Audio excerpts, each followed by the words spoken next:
Okay. Sharon, you've already got your hand raised. I haven't even introduced the doctor. Oh, and you're muted. By mistake. Oh, that's fine.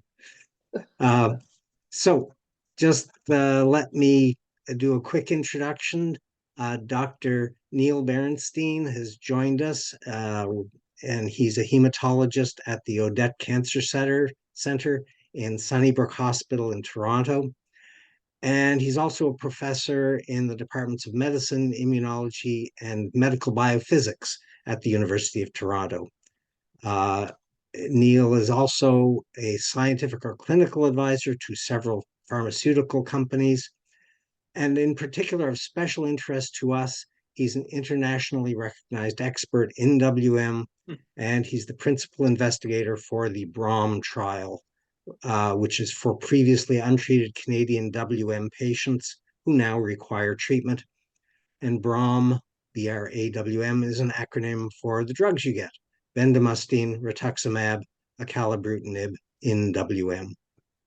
The trial is almost filled and it's currently running in 9 centers across Canada. So it's very Canadian contribution to research of WM. And finally, the WMFC is indeed very grateful to Neil for his time and for his dedication to the WMFC.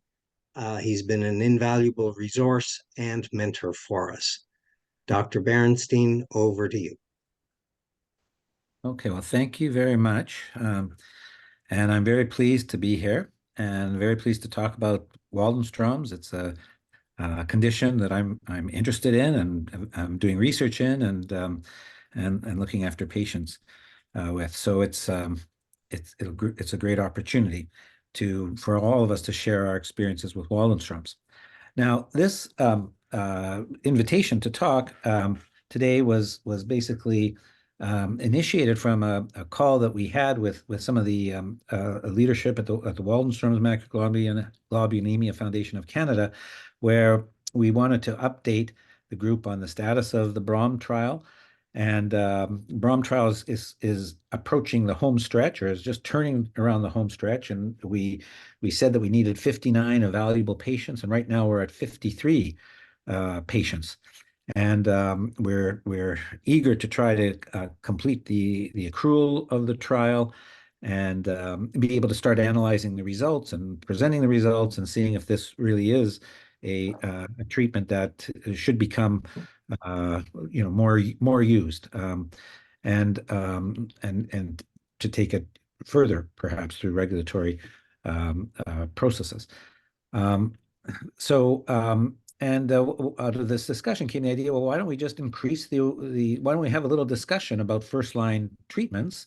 And of course, BROM is one option. And what I thought I would do today is just talk about Waldenstrom's macroglobulinemia, the different faces it presents with, and it's quite, as all of you know, it's very heterogeneous. There's many different ways in which Waldenstrom's can appear and the course that it can take. And at some point, many people will need treatment. Many people won't need treatment. And it's a very important decision when to start treatment. And of course, no one's advocating for any reason to start treatment before you need it. And that's what I wanted to sort of go over. What are the things to look for that may be an indication, be amongst the indications for possible treatment? You should all be aware of that. And then I'm going to review those concepts initially and show you some slides about that. And then I'm going to spend a little time talking about different treatment options. What are the current standard of care treatments that we have? What are some new up and coming treatments that may not be used right now as first line treatments, but are being used for recurrent Waldenstrom's? And talk about some of the trials. I'm not going to spend time talking about the BROM trial. I just wanted to make people aware that trial is ongoing and that we hope if there is ever a decision to start a patient on treatment or one of you on treatment, that there's something that you consider. So I'm going to share my screen, and I think let's see which one. This one, desktop 2, share, and put the presentation up. Oops.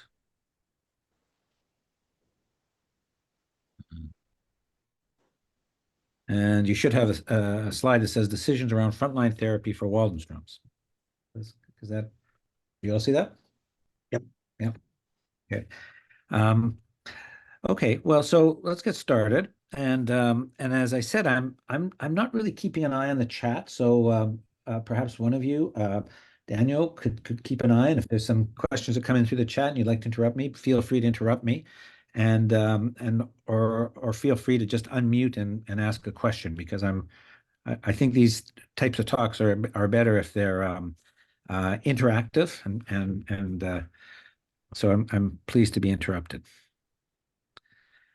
So I like showing the slide. We all know this disease. In 1944, J. Waldenstrom identified a rare condition where two patients experienced a thickening of their blood serum, bleeding of the mouth, nose, and blood vessels of the retina, low red blood cell and platelet counts, high erythrocyte sedimentation rates, and lymph node involvement or enlargement. Bone marrow biopsies showed an excess of lymphoid cells, and bone x-rays were normal, excluding a diagnosis of multiple myeloma. Both patients also had, and this was sort of the unique observation, a large amount of a single unknown blood protein with an extremely high molecular weight, and therefore they called it macro for large globulin. So this is what he wrote. Now, I think that it's important to appreciate that these patients that actually helped define this disease actually had a large burden of disease. They probably had hyperviscosity syndrome from the descriptions. They had extensive bone marrow infiltration causing the cytopenias that may have led to some of the bleeding and low platelet counts. These patients helped define the disease, but also these patients require treatment. So I think it's important that to appreciate that. Now, not everyone, and in fact, most patients are not like this. Most patients do not. These very extreme examples help to define the disease that we all know as Waldenstrom's macroglobulinemia. And I think this is an eloquent disease because unlike many malignant diseases where the problems, the pathology or the symptoms from the disease are caused by extensive infiltration of a particular type of neoplastic cell. Yes, Waldenstrom's can do that. There can be cell infiltration, particularly in the bone marrow, lymph nodes and spleen, or even the brain. But in addition, because these are B cells and very well differentiated B cells, they release this macroglobulin, this immunoglobulin, into the serum. And macroglobulins are antibodies. We have antibodies to basically protect us against invaders and viruses, bacteria. And all of these antibodies have some specificity for a unique pathogen. Now, sometimes these antibodies can bind to tissues in our body. And in some cases of Waldenstrom's, there is actually binding to nerves, and it can cause symptoms related to the nerves or neuropathy. The antibodies can bind to red cells and cause hemolysis. They can bind to the skin and cause various types of skin manifestations. They can have a very special configuration because of the actual antibody that structure that causes it to precipitate when in cold weather, or when the blood is cooled, or when in addition, these antibodies can actually form heptamers. So 5 of them, or even 6 of them, can join together to form a gigantic molecule. And this can cause hyperviscosity. And the antibodies, just by circulating and depending upon various features, can deposit in different tissues. They can deposit in the kidney. They can cause damage to the kidney, to the glomeruli, and loss of protein in the urine. And they can cause a condition, amyloidosis. So this is a very, again, I said eloquent disease because it can cause symptoms or problems through a number of different mechanisms, which makes it kind of a tricky disease to look after if you're not familiar with this disease. So the most common form of IgM lymphoproliferative disorder, so that's where you have basically some sort of mutation occurring in a B cell that results in a clonal proliferation of that B cell. and a secretion of this macroglobulin or this antibody into the serum. Now, before this burden of lymphoma cells gets to a major level, there can be release of the IgM into the serum, which is a more sensitive way of detecting this disease, and you can have what we refer to as IgM-MGUS. So in most of the situations, these IgM-MGUSs are asymptomatic. In fact, they're often picked up because a person will go into the hospital for some other reason. It might be um, for a surgical procedure, for a fracture, or for trauma, or for whatever reason. And a blood test is done, and this IgM is picked up. Um, Most of the time, this IgM or this MGUS does not progress to a Waldenstrom's type of picture. And in fact, 98% of the time it doesn't. But a small percentage of times, this IgM MGUS can continue to expand. The cells can increase in number and get to the point where it can start causing changes due to infiltration. And sometimes this IgM can actually bind to tissues and cause these unique manifestations that we talked about. There are ways of figuring out which IgM MGUSs have a higher likelihood of progressing, with how high the IgM level is in the serum. And also if the light chain ratio is very high. And sometimes it's possible to actually look at the genetic profile of some of the cells that might be found in the bone marrow, though usually there are only a few percent of cells that are found in the bone marrow that would fit the description of lymphoplasmacytic cells. IgM-MGUSs, for the most part, do not require treatment. They are observed. And most of the time, they will not develop into a Waldenstrom's type of picture. Now, a small percentage of these IgM-MGUSs can have specificity for different cell tissues, or they can have these features of being a cold agglutinin, or a cryoglobulin. They can bind to nerves. And as I mentioned, there's a number of different manifestations. These are all fairly rare. And most of the times when you have this, again, the burden of the actual lymphoproliferative cells, the Waldenstrom cells in the bone marrow, is still very low, usually less than 10%, although sometimes it can be higher. But usually the problem is that just through sheer luck or sheer bad luck, the configuration of this IgM is such that it's binding to a tissue or depositing in a tissue that's causing some sort of pathology and some sort of symptoms. Now, if this IgM-MGUS is causing significant damage to nerves, and we get a sort of polyneuropathy related to it, it may require treatment.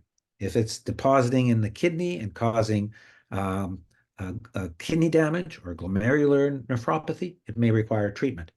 But it's usually because of those, and if it's causing cold agglutinin disease, where you start having hemolysis, then it may require treatment. So there are some situations where this IgM protein can require treatment, even though the burden of these lymphoproliferative cells in the bone marrow is very low. And then we get to the point where we're getting more and more of these lymphoproliferative cells, these Waldenstrom cells growing in the bone marrow. Sometimes they can grow in organs such as the lymph or the liver or the spleen. These start getting enlarged. The bone marrow gets crowded. Symptoms such as anemia or other cytopenias may occur. Lymph nodes may get large. Liver and spleen may get enlarged. Now, often before that happens, and before symptoms start to develop, you may have increasing burden, but you don't have any symptoms. You don't have any of these anemias or cytopenias. That's called smoldering Waldenstrom's macroglobulinemia. And about a quarter of patients have, when they first are found to have Waldenstrom's, actually are asymptomatic, and they basically do not require treatment because there's no symptoms there. The IgM is not doing any damage, and we refer to that as smoldering Waldenstrom's. And these patients can be observed. They do not require treatment, and in general, they can go, patients who have this condition can go for many years without requiring treatment before that burden of cells gets to the point where these cytopenias and these other problems start to develop. But at some point, the bone marrow infiltration continues, expands, and normal bone marrow hematopoiesis is reduced, and the person may become somewhat anemic or thrombocytopenic, or they may start having enlarged lymph nodes or liver and spleen. And that's when we get to really symptomatic Waldenstrom's macroglobulinemia. You're symptomatic because you have anemia. You're symptomatic because you may have some bleeding or bruising because your platelets are low, or your lymph nodes are enlarged, your spleen is enlarged. And most of the time when we have this condition, at some point, when a treatment will need to be initiated. And I show at the bottom in this table here what the different types of manifestations can be. They can be manifestations because of, or symptoms because of bone marrow infiltration, anemia, thrombocytopenia, neutropenia leading to infections, extramedullary hematopoietic tissue infiltration, that's lymph nodes, liver, and spleen, but even some other, many other organs have GI, have lymphoid areas in them where you can get expansion of these lymphoid areas in the GI tract, which can cause some sort of symptoms. And then there's the IgM paraprotein. As this IgM paraprotein continues to increase, it can cause hyperviscosity if it gets to a very high level. And there can be some of these other symptoms start to develop just by the sheer bulk of having all this IgM that's depositing in nerves. Even if it doesn't have a unique specificity for the nerve, it can start causing damage, and similarly, a kidney disease. So, and this is the time when we need to initiate treatment. Now, what are Dr. Berinstein, we do have one question up. What does an ocular disturbance look like? Well, ocular disturbances can be something that is detected by the physician. So there are very characteristic findings in the back of the eye because of in a retina because of hyperviscosity. And you get sort of widening of the veins. You can get hemorrhages there. You can even have significant hemorrhages that can cause some sort of, bleed into the eye. Now, these things are very, very rare. We hardly ever see, we don't see too much hyperviscosity because we're monitoring most patients very carefully so that we intervene before before a hyperviscosity syndrome can develop. But it's basically changes in the back of the eye with sometimes some hemorrhages, and some of the hemorrhages sometimes can be more severe. So this slide shows, some of the characteristic symptoms that can be considered important for initiating therapy. And there are different organizations that have published, even through papers, through publications. The GELF is the standard criteria that is used. There's a British group that's also developed some criteria. Recurrent fevers, night sweats, and weight loss. Now, I had a patient today that I saw in clinic who had one night sweat every 2 or 3 months. Now, we don't, and so that's not really what I refer to as night sweats. Night sweats are often drenching, so that your bedclothes your pajamas get wet, your sheets get wet, and they occur regularly. They occur daily for weeks. And that's clearly something that we want to know about when that happens. And that can be itself. I mean, you can't really, that can affect your day-to-day life if you're having these night sweats on a regular basis. Especially if we're convinced that there's other things that make this consistent with progression of a Waldenstrom's. Hyperviscosity, well, this is, again, we don't see that often, but this is, again, you can have these eye changes, you can have confusion, you can have even transient ischemic attacks or mini strokes that can occur because of the thickness of the blood. And these are things that we try to avoid and prevent from happening. Sometimes people can become a little sort of obtunded if it gets to a very extreme level and difficult to arouse. But truthfully, I've never seen a hyperviscosity that's gotten to that level. But that would be an indication for treatment, of course. Lymphadenopathy, especially if it's bulky or if it's causing discomfort. If you have a big lymph node under your arm or in your neck, that could be something that interferes with your quality of life, and that's something that could be an indication for treatment. If your liver or spleen are large, if they're causing you discomfort when you move, then Any of that. Nowhere that near any of that. those can also be reasons for They said starting. it usually takes. Max, can we get you to mute your microphone, please? And then, so symptomatic organomegaly, and then peripheral neuropathy. And actually, in our Brahm trial, about a quarter of patients ended up requiring treatment because of the and because of this, actually, two of the cases that I present are going to be cases of neuropathy and polyneuropathy. And I think it's very important to understand that there is a very unique polyneuropathy that is associated with Waldenstrom's, and not all polyneuropathy is related to Waldenstrom's. And so it's even quite possible to have, for example, an IgM-MGUS and a neuropathy that is not characteristic of Waldenstrom's and would not necessarily be a reason for treatment, because the whole idea of treatment when you have these symptoms is to improve the symptoms. So, I mean, the reason we give treatment for any of these symptoms is to basically improve those symptoms.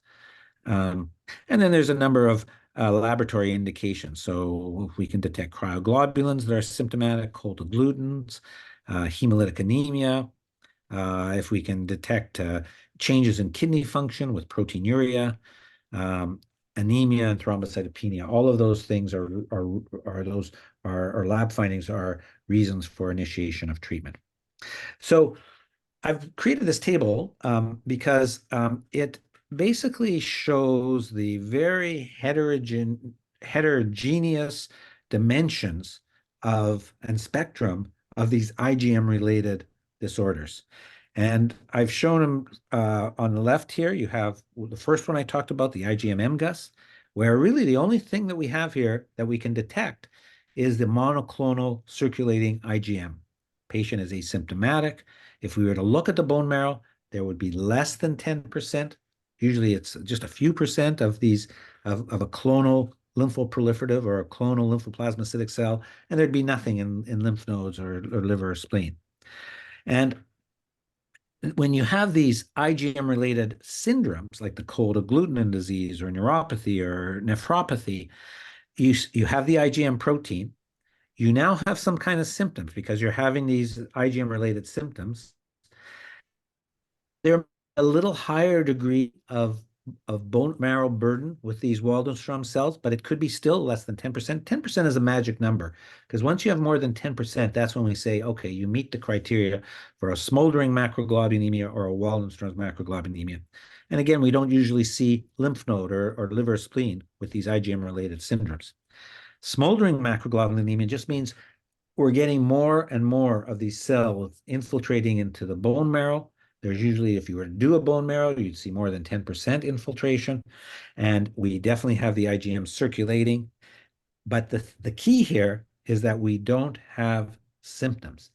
The patient has a higher burden of these lymphoplasmacytic cells, but is still asymptomatic and may go on being asymptomatic for years, for decades, before they would require treatment. And then the last one, which is the one that we're all looking for to identify, because that's when you need to start treatment, is the actual development of symptoms with this IgM and extensive marrow infiltration, plus or minus now some lymph nodes or splenic or liver enlargement or involvement. So you can see there's a huge spectrum of ways in which this lymphoproliferative disorder, this Waldenstrom's disorder, can affect people and can cause symptoms. So maybe we could pause here. There's a couple of questions that have popped up. Okay. Yep. So one question is about retinal vein occlusion. Is that by itself a symptom, or is that possibly from another cause? No, I mean it's part of this whole cold agglutinin disease, and sorry, this whole hyperviscosity syndrome, where the thickness of the blood is such that there's risk. I mean, retinal veins, can become obstructive, and the arteries you can see become dilated, and that's because they're dilated because they're carrying more blood flow, because there's an expansion with this thick blood, and but that's sort of like an observation. And again, the whole risk here is that of damage to the retina, or bleeding into the eye or into the retina, which can cause, some damage to some areas that are important for vision. But yes, that's part of this hyperviscosity syndrome where we start seeing retinal vein occlusion. Okay. And you've mentioned percentages of cells. Is there a particular percentage, as you increase that percentage, does that necessarily increase the symptoms, or can they be independent? Well, okay, so what I've tried to highlight is that the symptoms that are caused by the IgM protein are not necessarily dependent on the amount of infiltration of the lymphoproliferative cells, the lymphoplasmacytic cells. It's independent. It's really the specificity of that protein, some of the biochemical characteristics of that protein, which, independent of how many lymphoplasmacytic cells you have in the bone marrow or in other parts of your body, can cause some type of symptoms. But in general, as the percentage or number of lymphoplasmacytic cells, Waldenstrom cells, increase in the marrow, you start getting more and more symptoms through that mechanism of infiltration, not the protein-based symptoms, but the infiltration, where you're crowding out your bone marrow, you're expanding your lymph nodes, they're getting large, your liver and spleen's getting large and starting to cause pain. And that's directly related to the number of lymphoplasmacytic cells that are present. Okay. And we'll take one more at this point. Pat had a question. So Pat, if you're around, can you Yep, I unmute? unmuted. There we go. Dr. Bernstein, what I wanted to ask you was the parapro band 1, is it part of what the hematologist oncologist uses with the IgM to detect if your WM is coming back? Yes. So, okay, so I didn't go into this, and this is sort of important, and it's sort of tools that we use regularly. Now, IgM, there are many types of IgM in each of us. We have many different B cells, and each B cell in your body, which is unique, will produce a different IgM and a different IgG. So if we looked at your blood, let's say of a person who doesn't have Waldenstrom's, they'd have millions of different IgM proteins. When you have Waldenstrom's, one B cell, one lymphoplasmacytic cell, becomes immortalized and expands and releases one protein, which we call a monoclonal protein. And it's, in the case of Waldenstrom's, it's an IgM. So the paraprotein is the IgM. They're both interchangeable.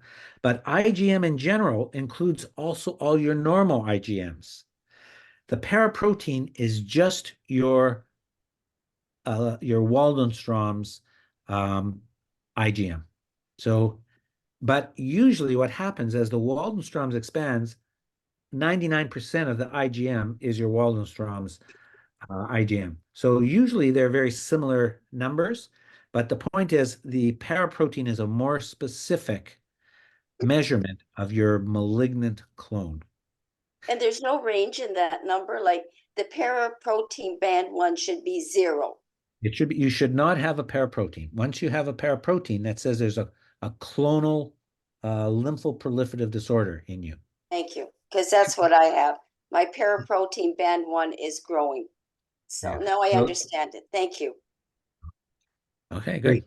So we'll pause the questions here. So you're into treatments now, Dr. Berinstein. Okay, so over to you. now we've spent a lot talking about the different ways that Waldenstrom's or this lymphoplasmacytic disorder, this IgM lympho disorder affect you, the symptoms it can cause, the different types of sort of spectrum of disease. Now we've come to the point where we are convinced that for some reason you need treatment. You have one of those symptoms, one of those those types of conditions that I talked about related to IgM, and we need treatment. So this is basically just outlining how we go about making this decision. So again, we have to make the diagnosis, and that's the clinical presentation. We always, whenever we're talking about something like Waldenstrom's, we need a biopsy of a tissue that has the disease, and usually that's the bone marrow.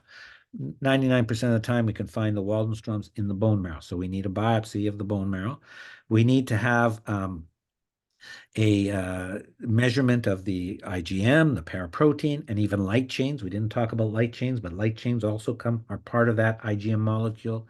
And then we'd like to get genetic studies which confirm the presence of this disease. And we all know that there's this MYD88 mutation, which is universally available now. You have all of these features that we have here. We have a diagnosis of Waldenstrom's. We've now made the assessment that the patient is either asymptomatic, or we now have come to the conclusion that they're symptomatic through some of those symptoms that I talked about earlier. So they have symptomatic WM, which you see on the left side of the slide. And we have to then decide, well, if they need treatment, how do we decide on what treatment to offer this patient or to recommend to this patient? And it's not necessarily straightforward. There are some options. And so we have to know, first of all, how rapidly does this patient need treatment? Well, let's say the patient has, and there was one patient, there's a couple patients actually entering the BROM trial that had, hyperviscosity. And they need, when you have hyperviscosity, you need immediate treatment. So there's a situation where we have to design a treatment that will work immediately, quickly.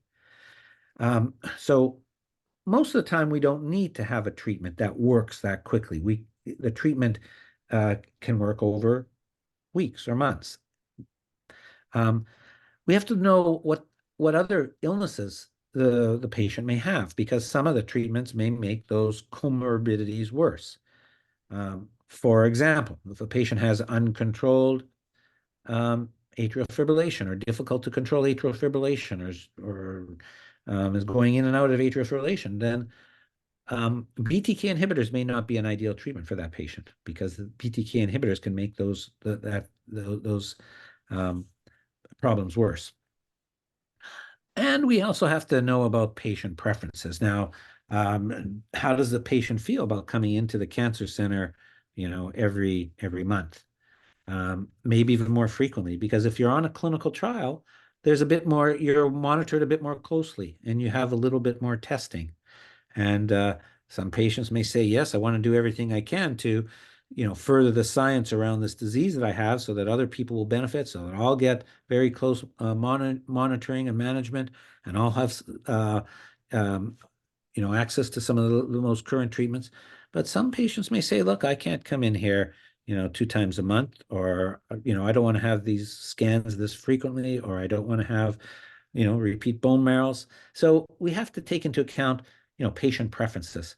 And all of this goes into the interview, or into the consultation with the patient, in terms of coming up with the treatment. And then what we have to do is also think about, well, if we have a treatment option, how does the patient feel about a fixed duration treatment versus a treatment that goes on and never stops? BTK inhibitors go on and never stop.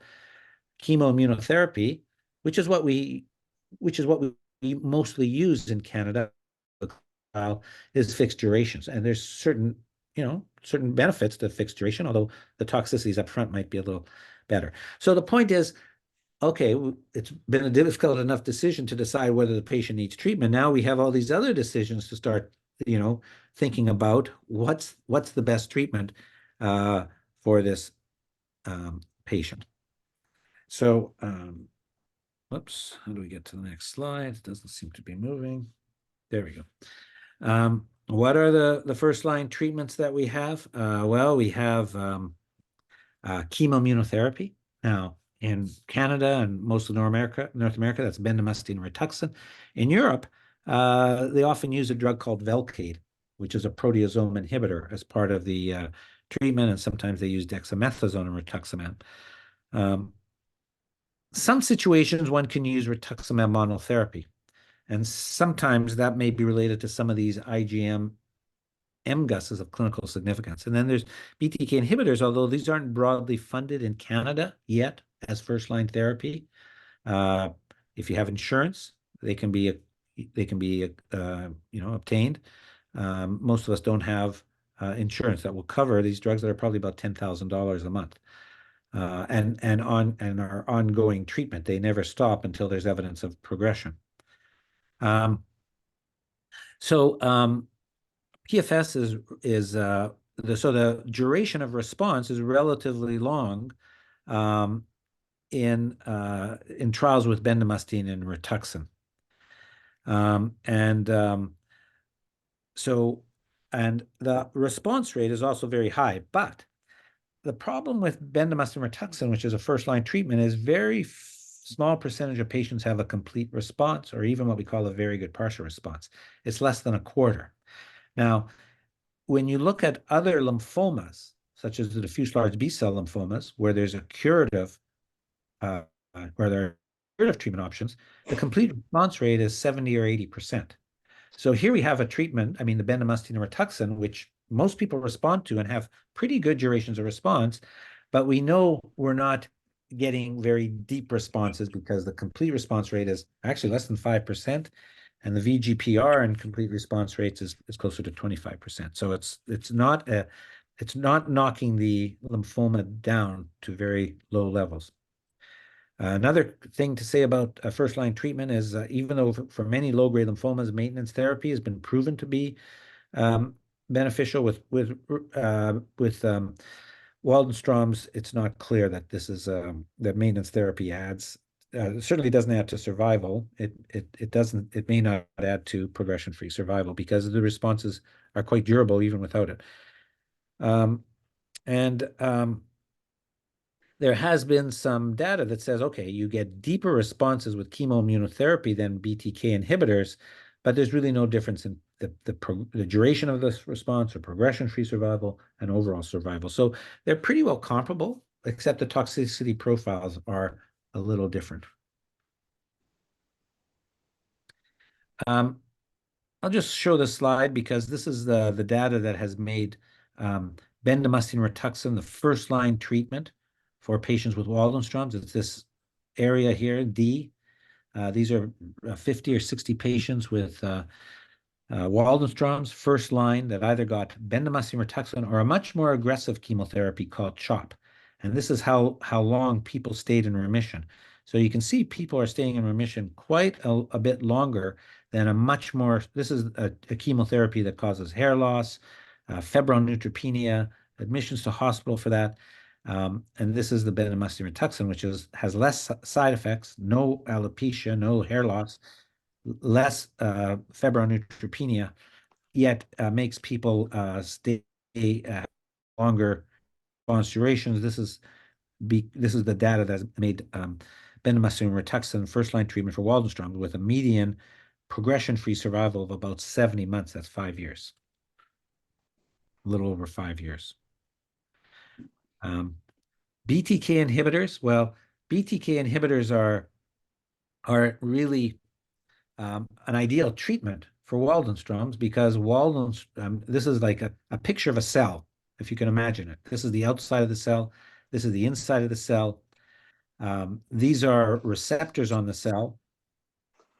And these receptors cause signals to be generated into the cell. If an antigen latches onto these immunoglobulin receptors, it causes a signal to be generated through these different molecules that end up causing that cell to become activated, to actually become immunoreactive, to secrete cytokines, and to actually proliferate, because you want an army of cells to fight off COVID or whatever virus you're being exposed to.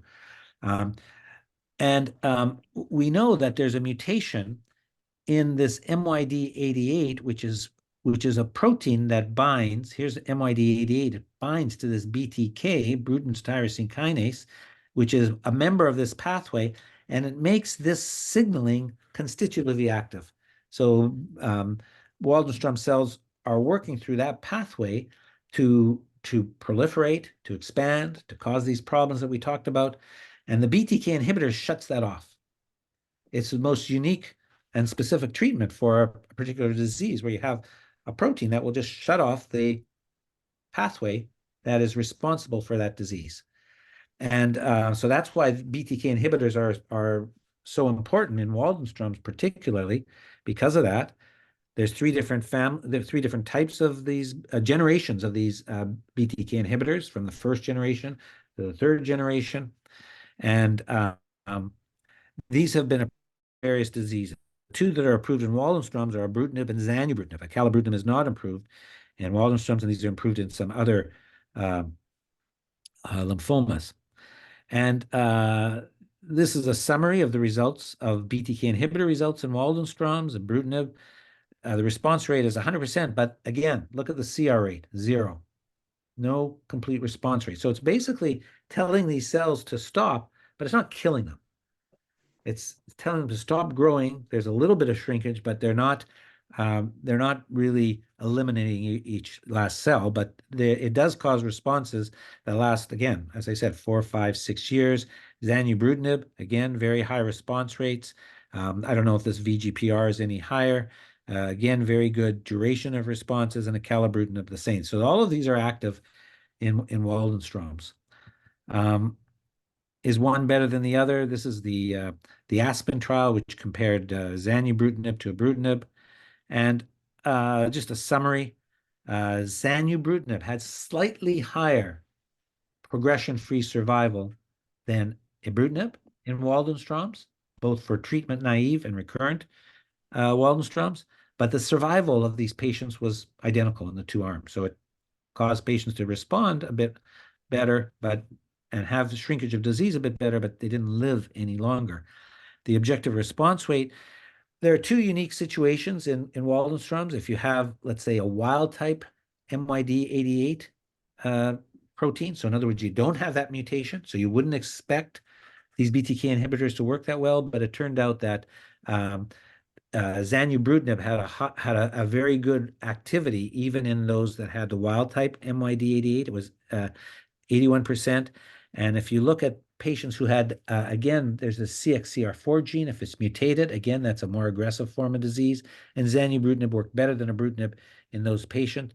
There was less cardiac arrhythmias, less atrial fibrillation. So remember, I told you a little while ago that if a patient had difficulties with atrial fibrillation, which is not that uncommon as you get older, the likelihood of having arrhythmias from zanubrutinib is a quarter of what ibrutinib might create, and so it's 7.9% and 2% versus 23% and 8.2% for grade 3, 4. So those are arrhythmias that would cause hospitalization. So zanubrutinib, 2% of patients would have an arrhythmia while on zanubrutinib that required hospitalization, and 8.2% would have an arrhythmia that required hospitalizations. There's a little bit more neutropenia, and infection is the same, though, with zanubrutinib. Should we use a chemoimmunotherapy or a BTK inhibitor when we make a recommendation for first-line therapy? Chemoimmunotherapy will induce slightly deeper responses than BTK inhibitors, so there's more major responses. The PFS, or the duration of the response, and the survival are comparable, so there's no difference. If you use a BTK inhibitor or a CIT, those very important endpoints are pretty similar. And again, considerations include whether a patient would prefer having a shorter duration of treatment and then having sort of a drug holiday, or whether they don't mind taking a pill once a day or twice a day for the rest of their, for a long period of time. Again, comorbid illnesses I've already mentioned, and also proximity to a cancer center. If you're going to have chemoimmunotherapy, you're going to have to come back and forth every month. If you're not close to that cancer center, you have to drive for 3 hours. And I've had patients that have had to do this. It's not ideal. And an oral tablet that they can take and be seen every 3 months might be more preferable. So those are the standard drugs. What are the new drugs?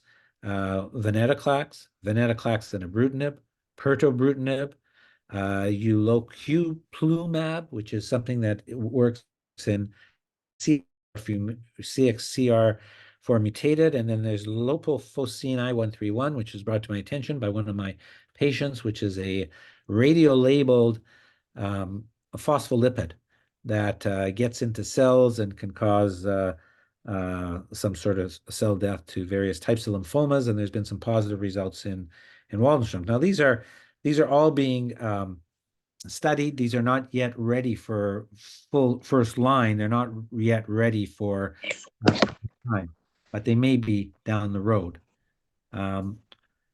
Novel trials that are ongoing. There's a pirtobrutinib and venetoclax in relapsed and refractory Waldenström's. There's a zanubrutinib in BR, so that's very close to the BROM trial. BROM is a acalabrutinib in BR, but the ZEBRA trial is zanubrutinib. So zanubrutinib may be a slightly preferable BTK inhibitor. When last I heard about this trial had not started yet, or it's just about to be started. So it's as opposed to BROM where we have something that's almost completed.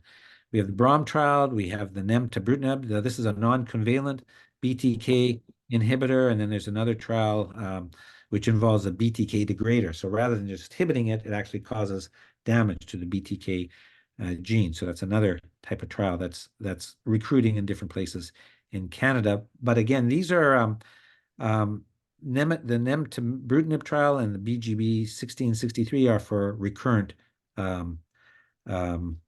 Waldenström's, and then the Waldenström's study is the one that's underway that we were talking about initially is the BROM trial. These are the centers that are involved, and BROM at Sunnybrook is how one would get hold of this team to talk about this trial. So I hope we have a few minutes left, 10 or 15 minutes. We'll need to go through these cases, and I'd like to have input from all of you. This is when you can provide your comments. So the first patient is a 68-year-old male with Waldenström's. He was diagnosed in 2013, first with an IgM MGUS. It was an IgM kappa paraprotein. And he had a bone marrow at that time, which showed 5% plasma cells. So that's characteristic of MGUSs. There's less than 10% lymphoplasmacytic cells, so that should say lymphoplasmacytic cells in the bone marrow. And no adenopathy. His hemoglobin was normal. His IgM was 3.5, so he was felt to be asymptomatic, and he had an IgM MGUS, and he was followed every 6 months. His other comorbid illnesses include osteoporosis. He'd had a hip fracture because of this osteoporosis. He had renal stones and had some other things in his youth. He was on Prolia for his osteoporosis. Interestingly, his father died of multiple myeloma, so somewhat related type of disorder. And he was working as a consultant and really had no bad habits, didn't smoke and didn't drink heavily. So I saw him in consultation in February 2024 because his hemoglobin was going down a bit, and his family doctor was concerned about this. So this was just a few months ago, and he was asymptomatic. His blood work on February 2nd, 2024 was his hemoglobin was 121. So that's still, by our standards, considered a normal hemoglobin. His white count was okay. His platelets were okay. His kidney function was okay. He had a paraprotein that was 8, a kappa lambda ratio, which was elevated at 20.59. His IgM was 10.09. So here we had this question about paraproteins versus IgM. IgM includes the paraprotein and some other IgM proteins, and the paraprotein, this patient's paraprotein was actually 8. Viscosity, serum viscosity was okay. Now, we want to understand, is there any other explanation for this patient's anemia? Could he be iron deficient? So we did iron studies, and there was no evidence of iron deficiency. So we have a 68-year-old gentleman with a 10-year history of asymptomatic IgM MGUS. I want to show you, this is just showing chronologically. So this is just different. This is his hemoglobin going from 2013 to when we saw him. So you can see his hemoglobin was as high as 134. Whoops, what happened? Patient 1, it does change a bit. You can see that his hemoglobin is coming down. You can see his IgM is going up.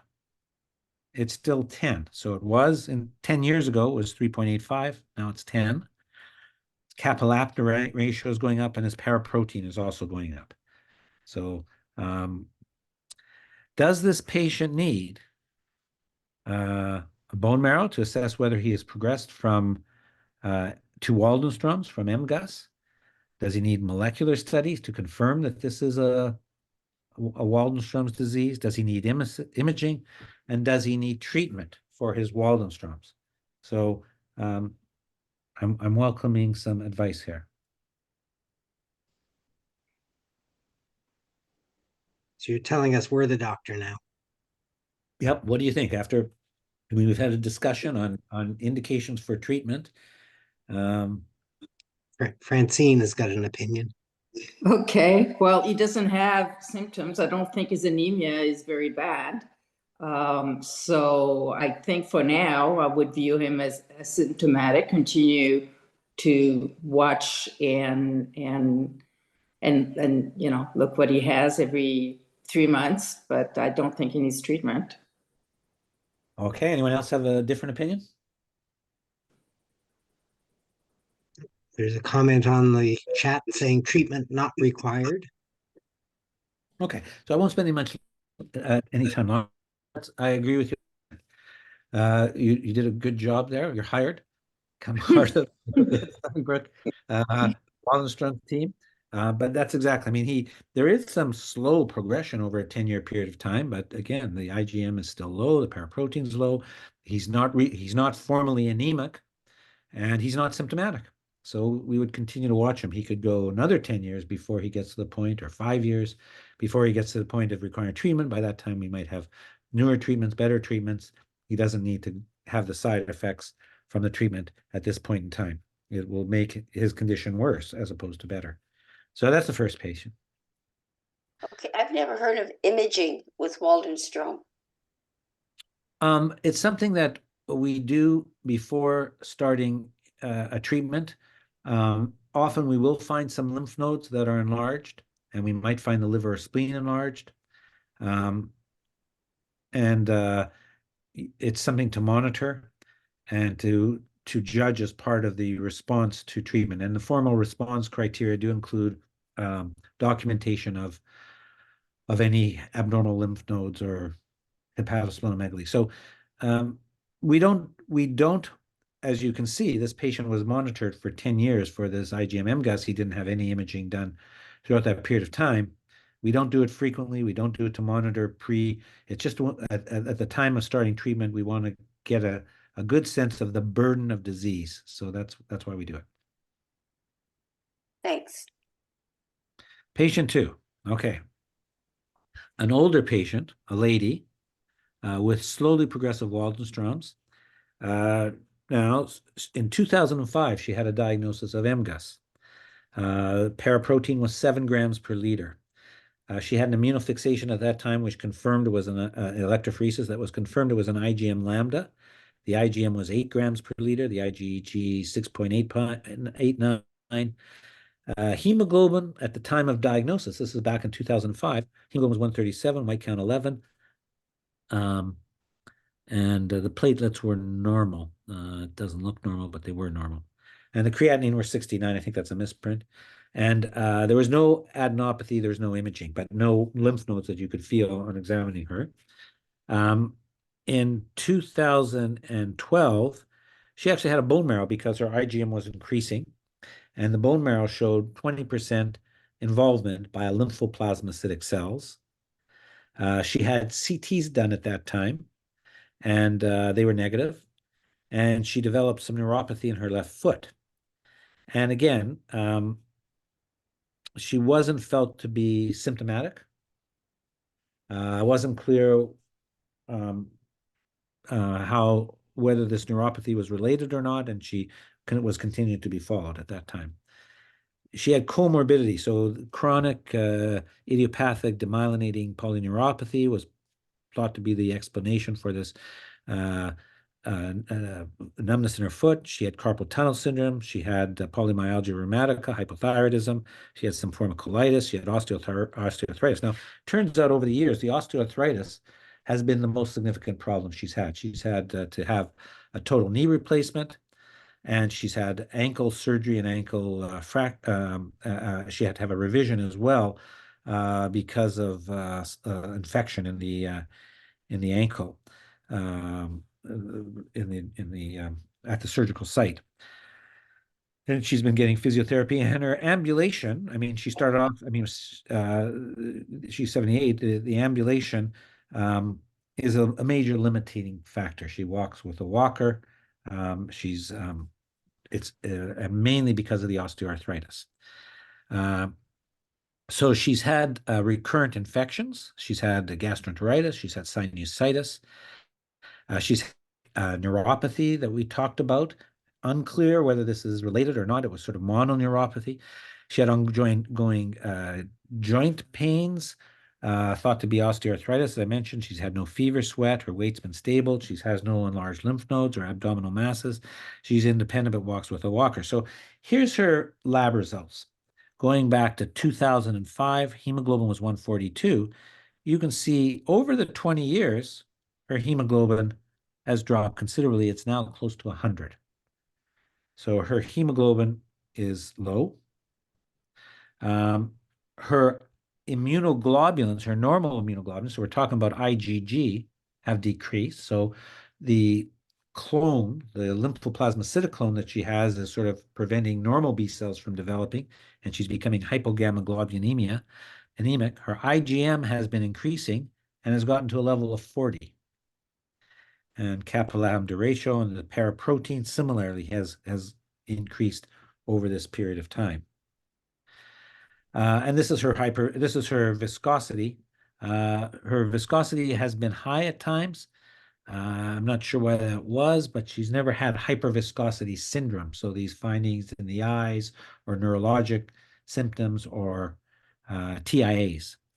So we have a 78-year-old lady with a 20-year history of slowly increasing IgM who's become anemic and hypogammaglobulinemia, anemic, has recurrent infections, and has a chronic stable neuropathy. So what are the options here? Again, continued observation like we had before, repeat bone marrow and imaging, initiation of treatment. If we initiate treatment, what treatment would we offer this 78-year-old lady who has multiple comorbid illnesses and has difficulty ambulating? So I welcome some help with this case.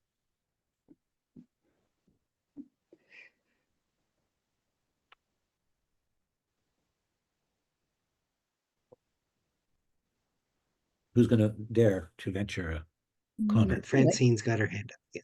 Oh, Okay, so I mean, with she's her IgM's at 40, so even though she doesn't have any viscosity, it's pretty high, and it could be dangerous for her developing viscosity. She's very anemic, and neuropathy is starting. So as a result, we would start treatment. But again, you need to have a discussion with her whether she wants to go once a month for VR, or whether she would prefer to just have a pill at home, starting a BTK inhibitor. Clinical trial would not work because that would probably require too many visits, and rituximab alone would not have a high enough response rate. So I think it's either BR or BTK inhibitor. Thank you for that. Any other comments? Any other ideas? Any other thoughts? there's a comment on the chat, increase the watch and wait. I think what's meant is increase the watch and observation frequency. Okay. Appreciate that comment. Nice. Yeah. Hi, this is Bill from Vancouver. This sounds a lot like me. And what Unless you've changed your sex, it's I don't think this is well, no, but the numbers are similar. My IgM went up to 40, and I had some involvement in my bone marrow. So and I went into the trial, and I don't see why she wouldn't be qualified for the trial, which is the chemotherapy plus the BTK inhibitor. Yeah. Okay, good. I appreciate that comment. Any other comments?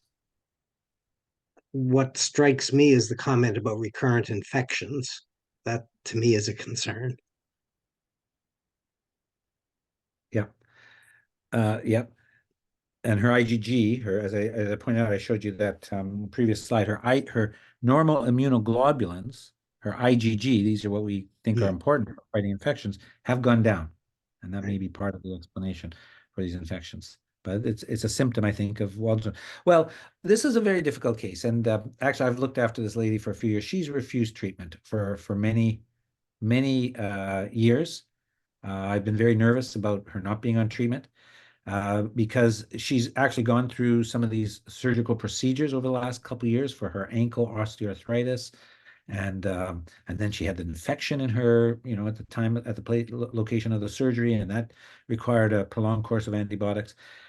She's now gotten over these things. I just saw her a couple weeks ago or a month ago, and I think I will encourage her to have treatment. Now, I do share the first thoughts that were there that because of these arthritic problems and the fact that she's on a walker, I do think that the Brahm trial may be too difficult for her.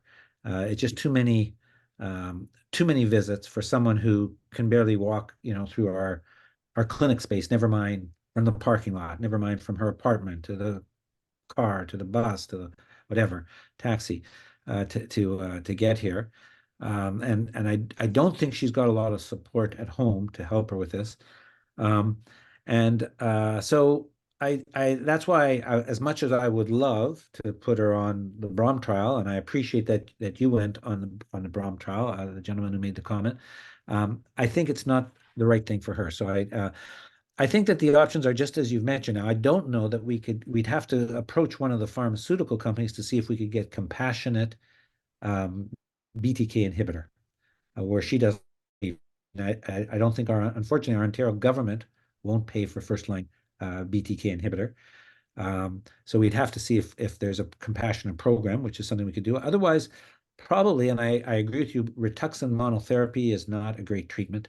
It doesn't cause deep responses or durable responses. It's almost not worth it. And it would make the IgGs worse. I think the treatment for her would probably be bendamustine Rituxan. I would probably give her a reduced dose of bendamustine and Rituxan to reduce the likelihood of her becoming neutropenic or making her or having side effects from that treatment. So that's how I see this. But I am encouraging her to. I think she needs treatment now. I mean, once your hemoglobins are in the hundreds or lower than 100, you can't really go much longer without treatment. Okay, well that was a difficult case, and let's go to patient 3. Now this is a 51-year-old lady with an IgM-MGUS and neuropathy, and she was referred to me because of neuropathy. And so in 2018, she was diagnosed as having an IgM-MGUS. Her IgM lambda was 4.58. She was asymptomatic except for this neuropathy. She was assessed by a neurologist, and she was actually at another hospital and found to have right upper extremity pain and weakness. Her right shoulder and upper arm were weak, and she had mild pins and needles in the tips of her fingers and toes. But she was felt to have predominantly what was called a mononeuropathy multiplex, a motor neuropathy that was really involving one nerve. And they did all sorts of imaging studies. She didn't have any, spinal problems that was causing nerve entrapment or anything. And the neurologist, who's pretty well known for her for being a neuropathy expert, started on treatment with IV. So this is a treatment that can be used for neuropathy. And she subsequently, a couple of years later, had CT scans, chest, abdomen, and pelvis. They were normal. Her IG, they were normal. Someone's not muted. And she had an IgM. Her IgM went up to 6.55. Her hemoglobin and white count and platelets were okay, and her kidney function was okay. And so she was referred to me. I guess her neuropathy was marginally better. It was a little better with this IVIG, but she was still having weakness, couldn't use her right arm as much as she wanted to use it. She works, I forget exactly what she does, but she was seen in consultation, and the main complaint was this right arm weakness and some paresthesia, otherwise perfectly well. No B symptoms, no weight loss, no night sweats. She's had pulmonary emboli after a long flight, which was thought to be a provoked pulmonary emboli. And she's had scoliosis surgery, which is not thought to be related. She's married, she has children. Her examination was normal, except for this right upper arm weakness at the shoulder and the elbow. And when I saw her for the first time, her hemoglobin was 141, white count 3.6, platelets 257, all normal, IgM 6.58. IgG was elevated, but polyclonal. Her viscosity was okay. Her beta 2 microglobulin was 1.7. IgA, kappa and lambda ratios were actually normal. So, does this lady have an IgM related neuropathy? Is this an IgM of clinical significance, or is this symptomatic Waldenstrom's, or is this totally unrelated? So, I mean, that's the first thing we have to ask. Is there right arm weakness? Will it improve if we reduce her IgM? So any thoughts, comments, suggestions? I think you said there was no mononeuropathy, or sorry, monoclonal. No, there Is that isn't. No, she does have an IgM. She does have a paraprotein. Oh, she does. Yeah, sorry, it's back here. IgM MGUS, IgM lambda paraprotein. Okay. And yeah. So there's no question she has an IgM protein. It's not very high. It's 4.58. And so I can show you. So here's a little bit more about her. So here's her I have a hemoglobin. question, actually. Yep. You have a question that this lady have an IgM related neuropathy. Right. So that's very similar to my case, where I have an IgM of 1986, and they've ruled out every other reason now for neuropathy. It's excruciating, so I'm on gabapentin. But so the question now, in terms of starting treatment, is my case IgM related neuropathy? And I've done the fat pad, I've done the echocardiogram, I've done 2 bone marrow biopsies. I have less than 10% infiltration. But the question, is it IgM related neuropathy? So failing doing, and in Boston, they just did last month a skin biopsy where apparently they have this new process they use to try to see if it's related to IgM, but the research is not very advanced. In my case, it was not conclusive.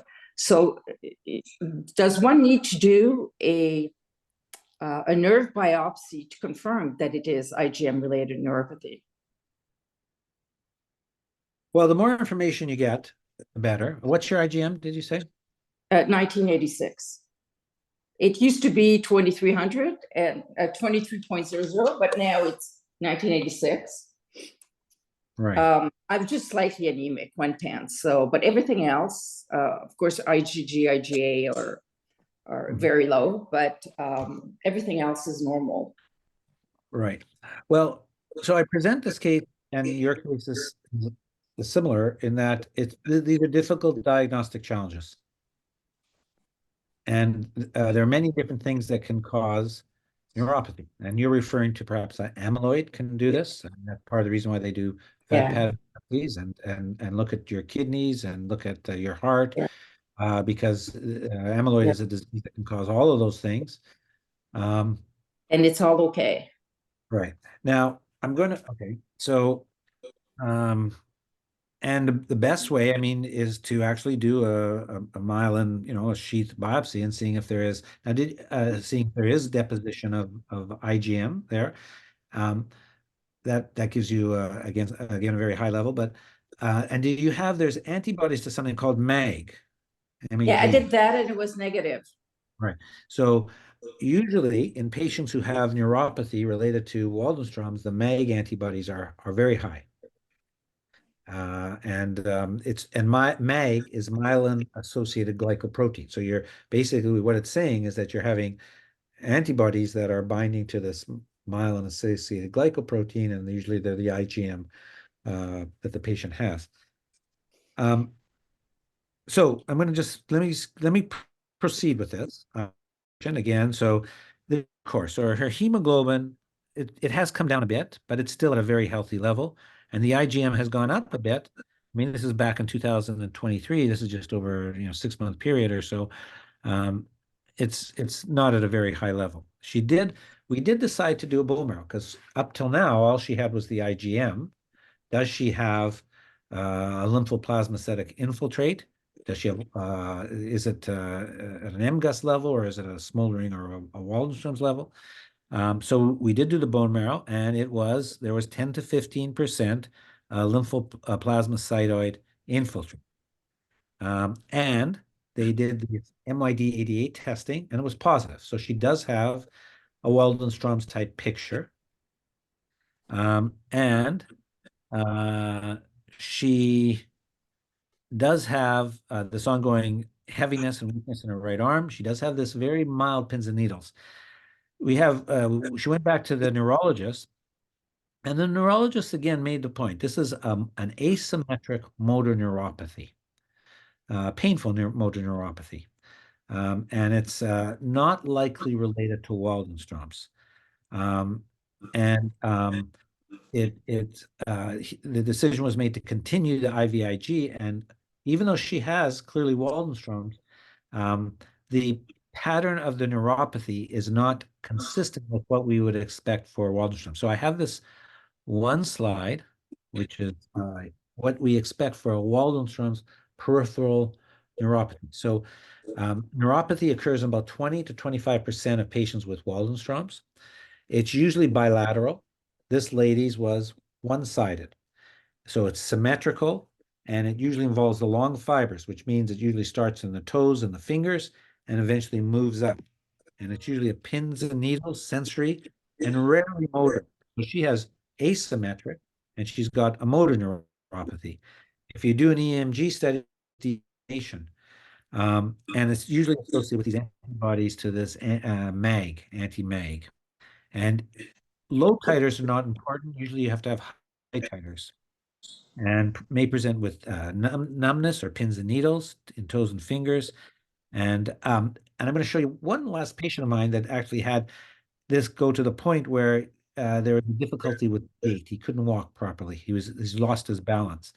And differential diagnosis includes amyloid, as you pointed out, diabetes, collagen vascular disease. And usually with amyloid, it's again asymmetric and often motor nerves and more rapidly progressive than this very slow symmetrical Waldenstrom's type picture. And if you do treat for Waldenstrom's, it may slow or prevent progression, but it doesn't usually result in complete disappearance of the symptoms.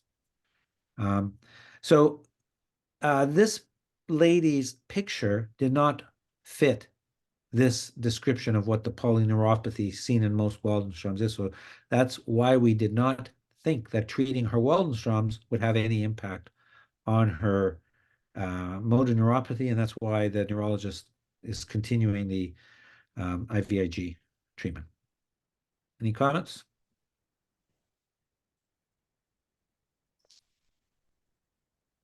Now, we've gone for a long time. I can present this last case, or maybe we're getting to the point that we've saturated ourselves with Waldenstrom's. Well, I would like to hear it because I have exactly what you have there, the axonal sensory motor polyneuropathy. You want me to do this quickly? Yes, please. Okay, looks like the rest of you are overruled here. Sure. Okay, this is a 78-year-old male with polyneuropathy, a 25-year history of IgM-MGUS, multiple year history of slowly progression, peripheral neuropathy, otherwise very active, goes for hikes, a lot of walking. He was referred to a neurologist in 2017 with numbness in the hands and feet, and he had EMG studies which demonstrated a sensory motor axonal polyneuropathy. And the decision was made at that point to continue to observe. Eventually, he had studies to look for Waldenstrom's, and this was bone marrow, and it did show a 60% infiltrate with lymphoplasmacytic cells. And a diagnosis of Waldenstrom's was made. He had MYD88 positive. His CT scans were negative. He had high titer of anti-MAG antibodies on May 12, 2020. In 2021, he was seen by the neurologist again, and this time he was having more difficulty walking. He used to hike on trails in Toronto, or outside of Toronto, and he was afraid to do this because of the uneven ground, and he couldn't feel it well, and he felt his balance was going. And he was getting more neuropathy going up to his knees bilaterally. But normal tone, normal strength, but just reduced sensation. And again, he had repeat EMG studies and he had evidence of progression of his demyelinating polyneuropathy. And he gave up walking of January 2022. So we saw him around this time. He had slowly progressive Waldenstrom that was affecting his day-to-day life. His blood, showed his IgM was 10.23. His hemoglobin, pretty stable. His IgM, pretty stable. And so the options here were what? Continue to observe until the IgM or CBC deteriorate, or stage for initiation of treatment with bone marrow and CTs and molecular studies for symptomatic Waldenstrom's macroglobulinemia, symptomatic because of the polyneuropathy. So what do you think? Is this patient the Waldenstrom's neuropathy that needs treatment, or should we just continue to observe him until we start seeing changes in the hemoglobin or other parameters?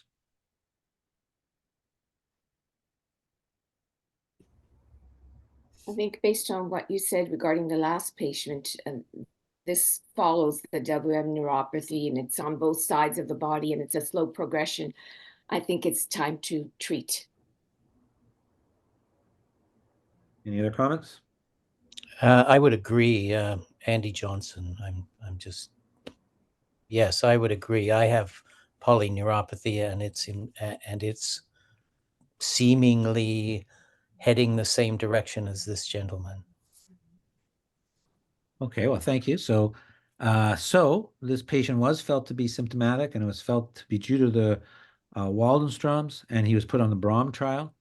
And these are what happened with his IgM on the BROM trial. It went down from 11 within a couple months down to a very low level, close to 0, or close to 1. He did have a little transaminitis during the treatment period, which was thought to be due to the acalabrutinib. And as a result, the dose of the acalabrutinib was reduced. And he had no other major toxicities, stayed on treatment for 1 year and then stopped treatment. He remains in remission. He's had a very good partial response. His IgM is normalized. His bone marrow, I told you, he had 60% bone marrow lymphoplasmacytic cells. They went down. There were none of them when we looked at them. But his immunofixation electrophoresis still shows a small little blip. And his neuropathy has improved, and he's now back to hiking. But he still has some symptoms of neuropathy. How old was he? 78. Yeah. Well, listen, sorry, Dr. Woods, for someone who had MUCUS for 25 years, he did pretty good. Yep, for sure. Right? Yep. Could be an age factor too, that as one gets older, there could be other factors too that, might have arisen that, they should take into consideration too. Because to me, having an level 10, that's not that high in IgM level. So I'm wondering if he wasn't treated, what would have happened? You know, it's not like Yeah. the IgM was at 30 or 40. For sure. No, all of these are very good points, and this is very, very intelligent man who basically saw his ability to ambulate sort of deteriorating. So his thinking was, well, let's try something. And I've got Waldenstrom's. I have 60% bone marrow involvement. That's the only thing that might help this. Let's give it a try. And I think he's a little better. He's not, again, I always tell patients, your neuropathy is not going to disappear. You've had these IgM or you've had this damage to your nerves. Nerves are hard to heal.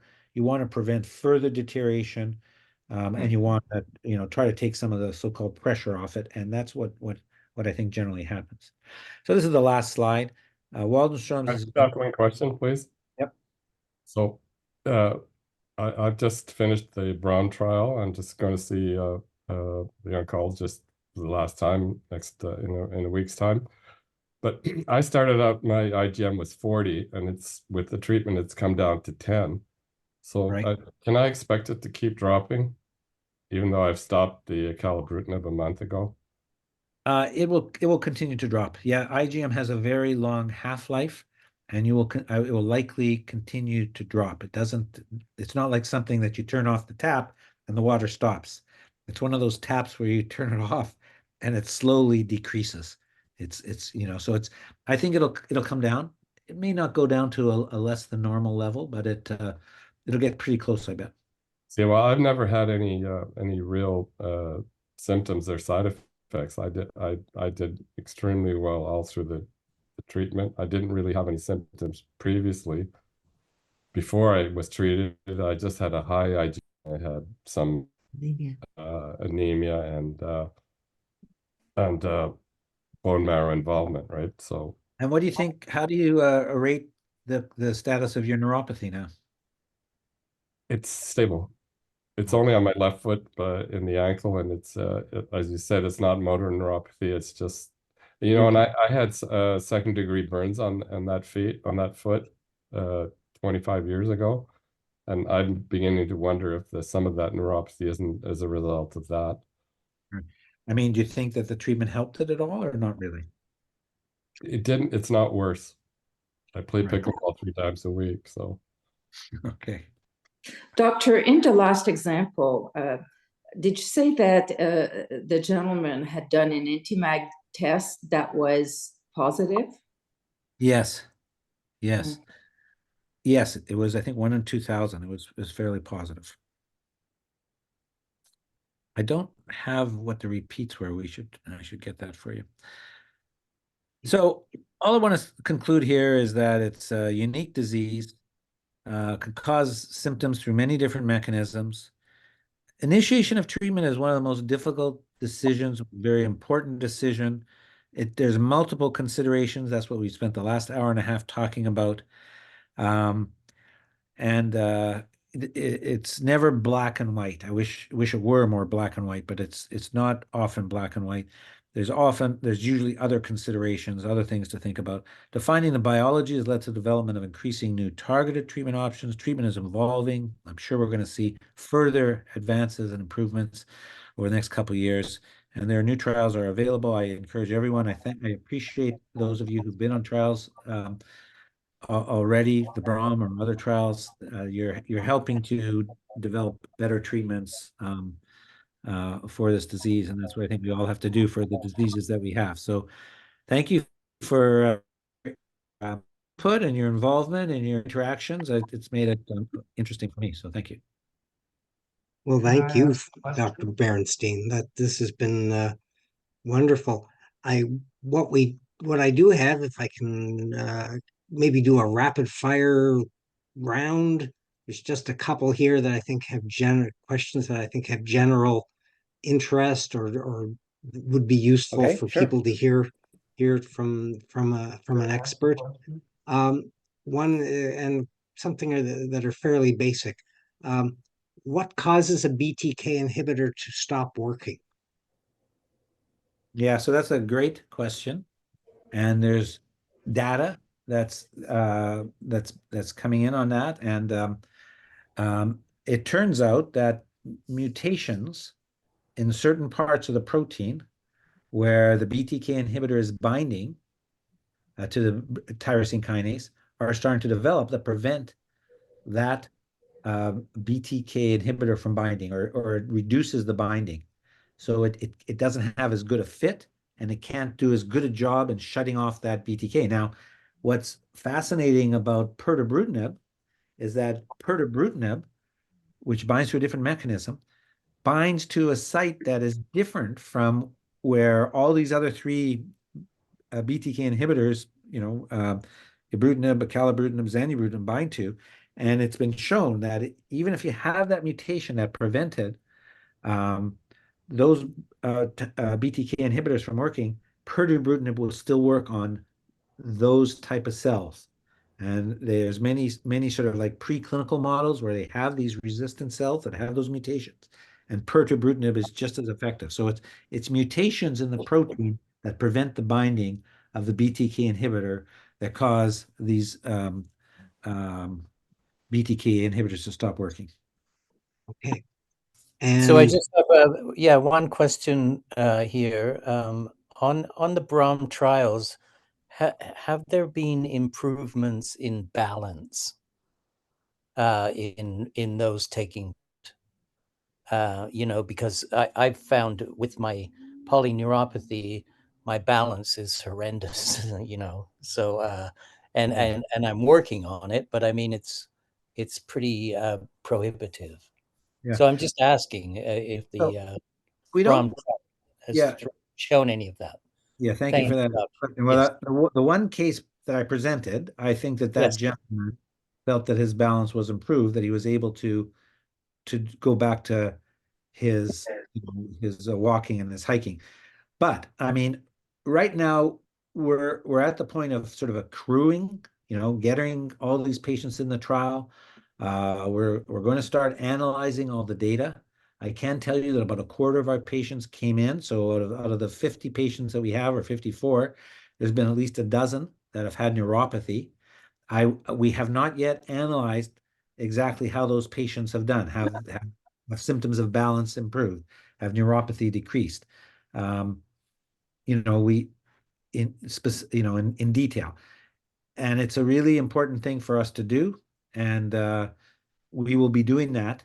I gave you that one anecdotal example of one gentleman whose balance seemed to improve, but I can't tell you what happened yet because we haven't done the analysis yet on the other patients. I thank you for that. Dr. Bernstein, a quick question. For myself personally, I was diagnosed with MUGUS, oh my goodness, maybe about 12 years ago, 13 years ago. Long and short of it is, when the IgM, went up a little from 6 to 9 to 10 in the early 20s, but it has since come down to 16, 14, and now 13. I show no symptoms. I'm very active, and actually the oncologist, was kind of funny, said, "Lawrence, whatever you're doing, just keep doing it." And I guess my question to you was this. I remember one of your studies that involved a 78-year-old man, and I saw, out of curiosity, he had MUGUS for about 25 years, I believe. And then he started maybe showing some symptoms. Is it possible that someone can maybe stay at a MUGUS state, indefinitely, or is it eventually Waldenstrom's the type of thing that, as long as the IgM is, a little elevated, that it might catch up to the person? No, I mean, most patients with MGUS, I call it MGUS, Right. will not develop symptomatic Waldenstrom's. Most patients will not. So, so it's very possible. Your MGUS may slowly increase. It may decrease like yours has, and that may be because your own immune system might be becoming a little bit more activated for some reason, and eliminating or dealing with some of those Waldenstrom cells. There are different explanations for why that can be happening, but most patients will never require treatment for their MGUS. And what would be the highest level if someone is at MGUS, or do they just look at the fact if the person's symptomatic or not? Well, Yes, we look at symptoms, and the IgM itself doesn't matter until it gets really high, and then we're starting to worry about, could you be developing hyperviscosity? If you start getting in the 40s or 50s, then we have to start monitoring for symptoms of hyperviscosity, even doing serum viscosity measurements. But other than that, and most people don't get that high. I don't really, it doesn't doesn't make a difference to me if it's 20 or 30 or 15. It's as long as it's stable and as long as there's no other problems associated with that. Okay, thank you. So I'd just like to, at this point, pass on one comment on our chat. Dr. Berinstein, you mentioned Ontario, the ability to get access to BTK inhibitors. There's one comment about getting onto a zanubrutinib compassionate program as first-line therapy, and the person was accepted very quickly. Yeah. So it is possible within Ontario to do that. So that's good to know. Yeah. Yeah, that's what I said, is that we'd have to apply to a patient support program, and I agree, the Zen program is a good program, and yeah, for sure. Thank you for that comment. So, and it is getting late here. So at this point, I'd like to thank you, Dr. Berinstein, for agreeing to talk to us. I think this has been wonderful. I think we've all learned a lot about the options available here in Canada. And I think the case studies were a wonderful way, putting us in the hot seat, having us try to understand what you have to go through day in, day out. Okay. So thank you for that. It's a lot of useful information for us to discuss with our own hematologists. Great. So Well, thank you again. I've enjoyed this. It's been stimulating to me too, and I enjoy talking with you and all of you. So thanks. Yes, thanks, Dr. Bernstein. Thank you very much. Mhm. Very much appreciated. Good And- information. And Thank thank you. you to all of the attendees. And I'm going to end the recording at this point. Thank you, Daniel.